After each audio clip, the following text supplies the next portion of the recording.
to Geared for Growth. I'm your host, Mike Mortlock from MCG Quantity Surveyors. Now, today we're talking everything new construction. We've got the wonderful Kerri-Ann Hooper from Carnelian Projects on today to talk about everything that you need to know if you're thinking of building a new property, either as an owner-occupier, but especially as an investor. We talked to her about what's happening in the industry right now with very low building approvals figures, very low lending on new construction activity. And we talked to her about the issues around construction cost increases and serviceability issues as well, with people trying to settle on their land and get these projects built. She gives us some insight into some of the tricks that the big building companies will use to lock you in and how they can increase those prices, the difference between fixed price contracts and turnkey packages and typical exclusions to a construction contract. It's an awesome interview for anyone that's considering new builds, and we unpack all of those tips and tricks with Kerri-Ann today. Hope you enjoy. Kerri-Ann Hooper, thanks for joining me on Geared for Growth. Thanks, Mike. Thanks for having me. I think it's an important time to have you for a number of different reasons. Now, you, of course, help people to purchase property, or I guess construct a property through a builder, and organise house and land packages for first home buyers and investors and whoever else wants it, I suppose. But give us a bit of a lay of the land at the moment. Building activity is definitely subdued. You know, lending for new construction is very, very soft at the moment, and we've just sort of come through this environment of really high construction costs and a lot of liquidations of construction companies as well. So where are we at today? Yeah, I think that's what's scaring people a lot, is that a lot of the builders that have gone broke. The building costs have sort of leveled out a little bit. They're not as high as they were last year, where I saw $80,000 to $100,000 jump in prices, probably around that, say, $10,000 at the moment, comparing to people who were looking at land or brought land a year or so ago and now want to build. There's about that $10,000 difference compared to how it was. Still, we need more trades, need more tradies, especially brickies and concreters, and supply. The supply is definitely a lot better, but there's still delays, especially from state to state. Some of my builders, have a lot of like the kitchens, garage doors in Queensland, so it still has got that delay coming. COVID is still around, especially in January. It really affected trades and businesses because so many people were sick with it, and we had that sort of rise in Newcastle area of COVID. So it is leveling out, but I just sort of tell my clients, just be patient. Instead of having a 6-month build, that sort of really doesn't exist anymore. You're sort of looking at that 8-9 months for a build on a flat plot. I think people are getting used to that with everything. I was talking to a car dealer the other day where they're talking 18 to 24 months for delivery. It's kind of the new normal, right? Yeah, my husband's been waiting 2 years for a car. So yeah. We're all having to get used to that. Now, yes. With the situation such as it is at the moment, with quite low construction activity, we're going to talk about the secrets that the big builders don't want you to know. But what is their appetite for construction work at the moment? There's a shortage of tradies and those sorts of things, but are builders fighting for your business at the moment in the residential space? Definitely. You just have to turn on the TV and see all the ads with the $60,000 off, $100,000 off. It's funny, they always got a little asterisk after that, $60,000 off your house price with an asterisk. Yeah. There's definitely a lot of competition out there. I don't personally deal with the big display builders. But yes, the big display builders are just trying to grab as much business as they can, and they're sort of, I would say it's buyer beware, because this $60,000 to $100,000 off the price is not exactly true, because builders can't afford to lose $60,000 per build. So definitely it's something to watch out for. Yeah, because I guess for a lot of types of dwellings, that's going to be roughly what their margin might be, right? So where does that 60,000 come from? That's the $1 million question. Isn't it? And a lot of people don't realise that Yeah. So a lot of people don't realize that they will actually be charged that or more during the build, because a lot of essentials things are left out of their actual build price. Yep. So when it comes to a build price, people might be aware of maybe doing a bathroom or kitchen renovation where it excludes PC items and things like that. But what are the typical exclusions from a contract where it's not a turnkey sort of contract? Yeah, I often relate to a build price from a big display builder is basically the house hovering above the land. It's not actually on the block of land. So that's a big thing you've got to take into consideration is the actual price of the house actually on your block of land. So there's big things like site costs. So does your block of land have trees? Does it have small shrubs? Does it have mulch that need to be rid of? So that's an extra cost there if it's not included in the price. Rock. So once they start digging, they're going to encounter rock. Is that included in your contract price? It's not only the rock when they're digging for the foundations for the piering, but also when the plumber is putting in the drainage, and your costs come into not actually just having the rock breaker there. It could be for a week or so, but it's actually getting that rock onto a truck and actually dumping it. So there's dumping fees as well. So I've seen rock fees, extras from $2,000 up to $70,000. So that's a huge thing to think of. Soil, when they dig your land, cut and fill your land, are they going to take away your soil? Is that included in the price? Because that again is another cost as far as your dumping fees go as well. And then there's things like,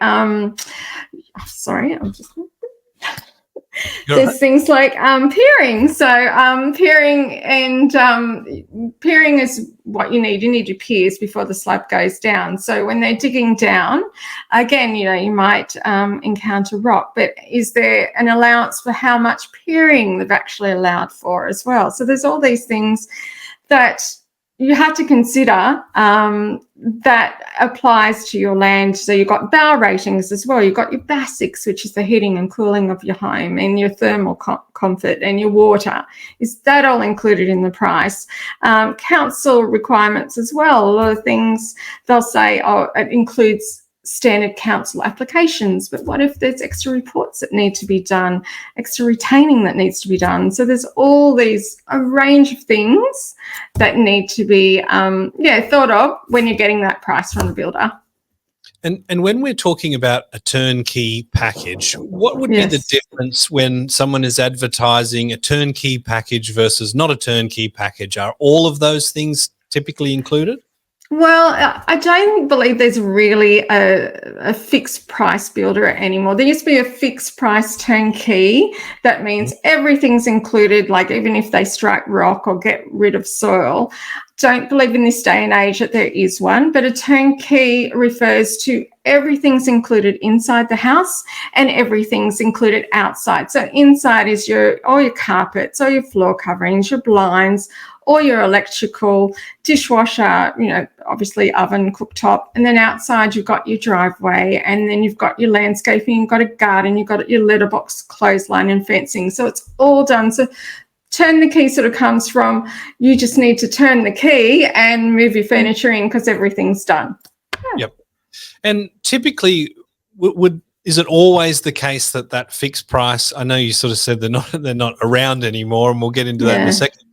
But is it typical that it would actually sit at that fixed price, or would you often see that the contract actually has clauses for justifiable variations if they do hit a certain level of rock, or if someone might be potentially varying the construction midway as a client sort of choice? Yeah, well, back in the day before COVID, with my turnkey builder who was a genuine fixed price builder, I could actually cross out the clauses in the contract that said, relating to other costs or hidden site costs to do that. So now, though, I'm not allowed to do that.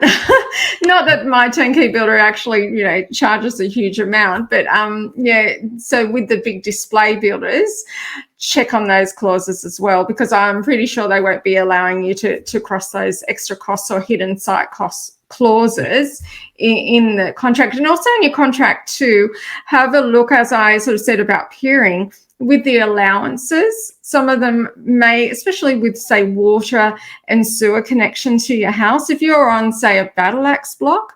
So normally you have, like, for a standard size block, you have 10 meters to get the water from the street to your house, and that's what's included in your price. If you're in a battle axe block, the water might be down the bottom of the driveway and you're right up the top of the driveway. Who's paying for that connection up there? So look at your allowances as well in the contract. That's good advice. Now, getting back to the fixed price, I mean, all homeowners or property investors want a degree of certainty, but we've gone through a very uncertain time where we've seen construction costs, rise across the board by 20% in 18 months. There's a prediction of, I think, 4.7% by the Australian construction industry forecasting literature up until October. So is that the real reason why the fixed price contracts aren't going to exist anymore, is because builders have been locked in at prices, seen those prices increase, and I'm presuming that's why we saw so many liquidations of building companies? The Geared for Growth Property Investing podcast is presented by our business, MCG Quantity Surveyors.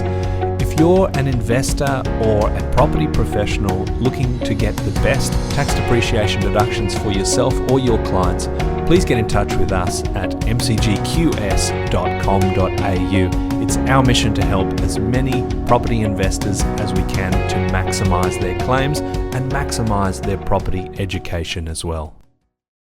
Exactly. I mean, I had one of my builders at the end of 21, go under, and that was the thing. They were fixed price as well. It's just not feasible for them now, because as well they just can't. I mean, what tradies are charging as well. I mean, brickies used to be, I know, it was about 90 cents a brick. Now they're up over $4 a brick. It's just that we don't sort of know how that's going to go. Obviously, like I said, it's not as a sharp incline as it was last year. So it's definitely leveling off. But yeah, I think a lot of the big builders have seen how some of the ones, went under, and they were generally fixed price builders, and there was no wriggle room for them to get out of the contract. They had to build at that price, but they were building at a loss. Yeah. I want to find out what the sort of threats and opportunities are for investors in this space at the moment.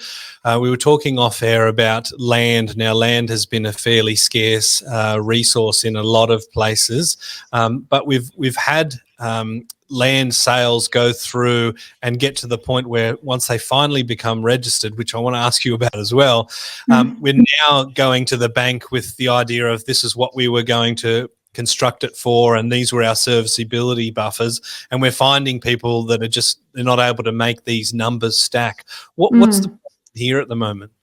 What's the what? Sorry, the problem here at the moment. Why are we finding these construction sites not stacking for the owner?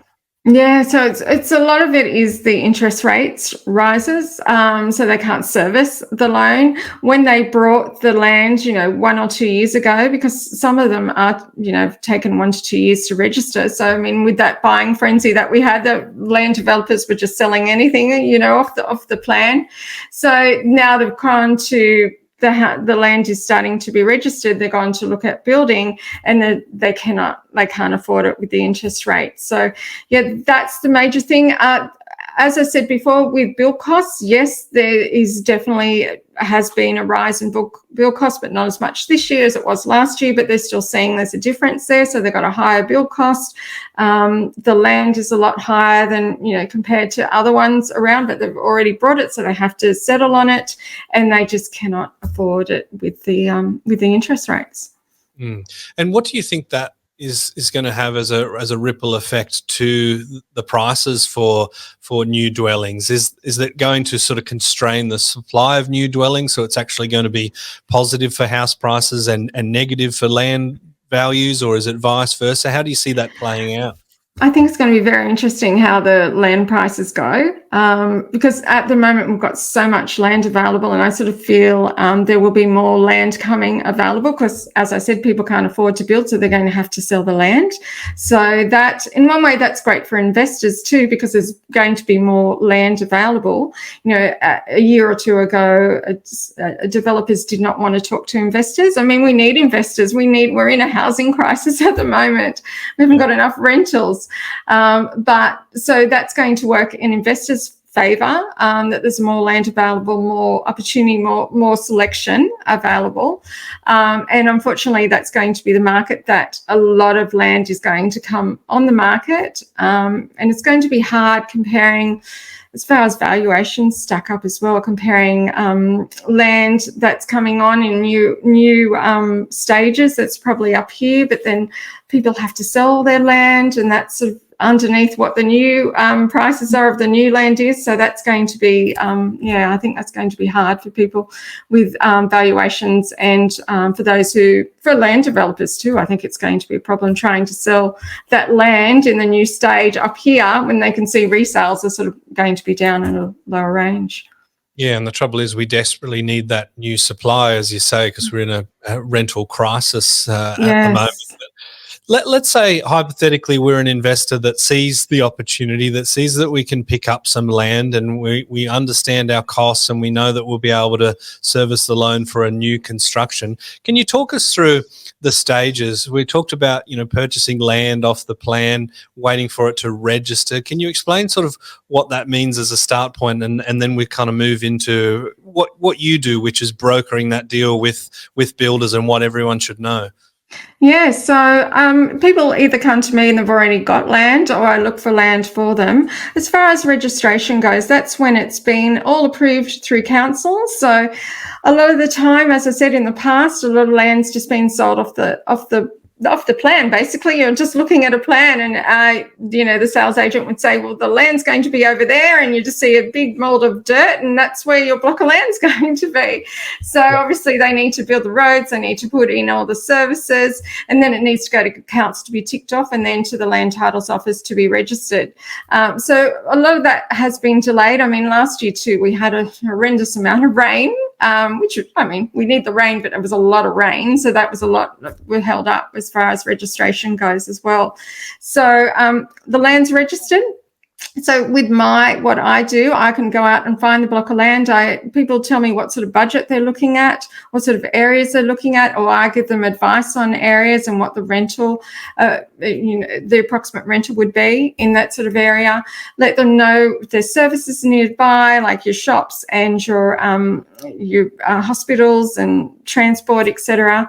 And then I see which particular builder would suit them. Generally for investors, it's my turnkey builder, so everything's done, so they don't have to ring up trades when they move in, or when the tenants move in. It's all done.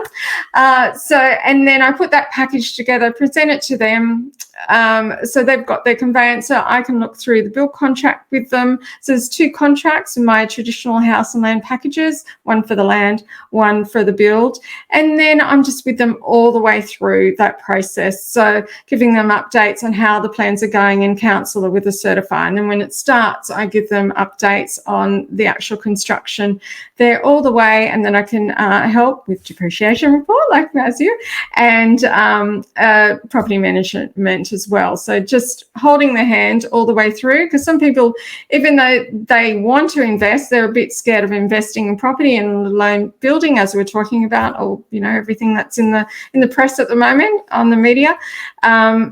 Just holding their hand all the way through that building process.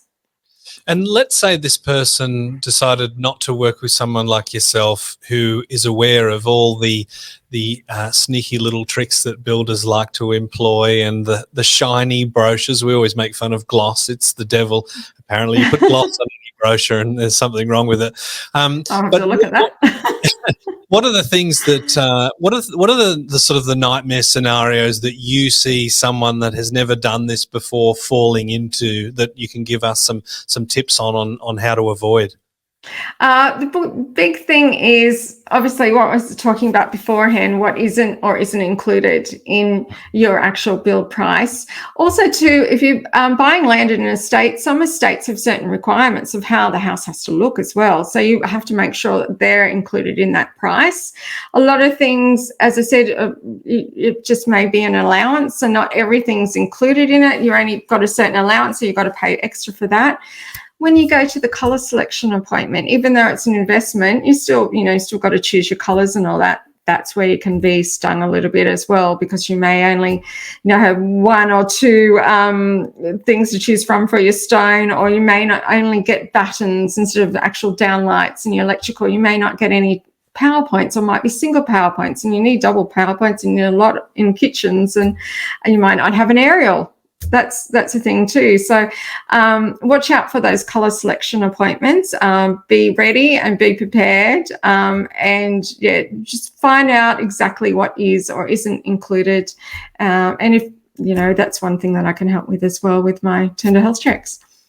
With the property management industry, there's some famous examples of people offering, 2.9% management fee, but it excludes this and that and that. And then you do your cafeteria pick and mix, and you realise it comes to, 7 or 8%, which maybe is like everybody else. Is kind of how those sort of those selection meetings are, is that you'll go in and say, all right, well, this is part of the standard package. And you're like, well, we can't have a single PowerPoint. Like, we've got a TV and a PlayStation and a fan and all this sort of stuff.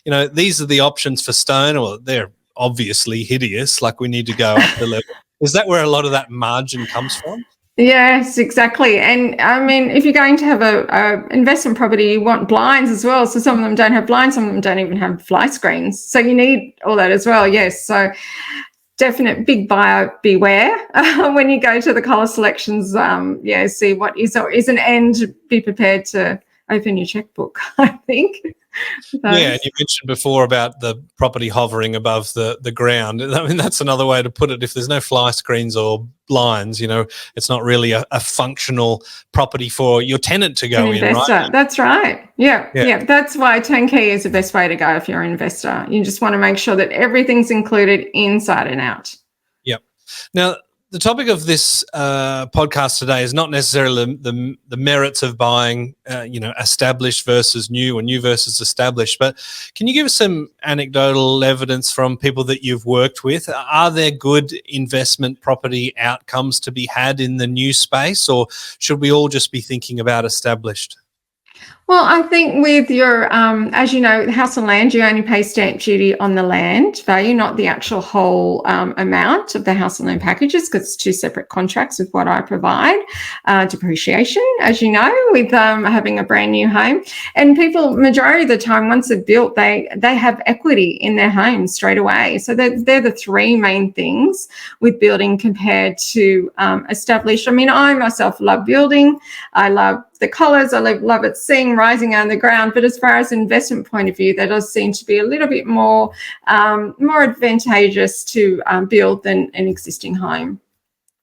Beautiful. Well, thank you very much for sharing all your wisdom today, Kerri-Ann. It's been a pleasure, and let's hope that the construction industry keeps humming along.